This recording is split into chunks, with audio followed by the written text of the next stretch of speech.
হযরত নূহ আলাইহিস সালাম 1000 বছর দুনিয়াতে বেঁচে ছিলেন। তিনি যেই ঘরটিতে থাকতেন সেই ঘরটি এতটাই ছোট ছিল, যখন তিনি শুতে যেতেন তার অর্ধেক শরীর থাকতো ঘরের ভেতরে আর অর্ধেক শরীর থাকতো ঘরের বাহিরে।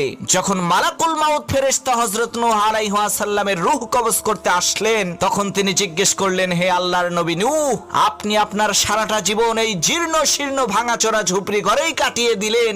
আপনি চাইলে তো উন্নত মানের বিলাসবহুল একটি ঘর তৈরি করতে পারতেন, কিন্তু কেন তা আপনি করেননি? তখন নূহ আলাইহিস সালাম বললেন, হে আল্লাহর শক্তিশালী ফেরেশতা মালাকুল মাউত, আমি আমার জীবনের শুরু লগ্ন থেকে আজ পর্যন্ত শুধুমাত্র তোমার আসার অপেক্ষার প্রহর গুনতে গুনতে আমি আমার এই 1000 বছরের ছোট্ট এই জীবনকে কাটিয়ে দিয়েছি। তখন মালাকুল মাউত বলল, হুজুর, এমন একটা জামানা আসবে যেই জামানার মানুষেরা 100 বছরের কম সময় হায়াত পাবে, কিন্তু তারা ওই বিশাল পাহাড়ের মতো আকাশচুম্বী আলিশান বাড়ি নির্মাণ করবে। তখন নূহ আলাইহিস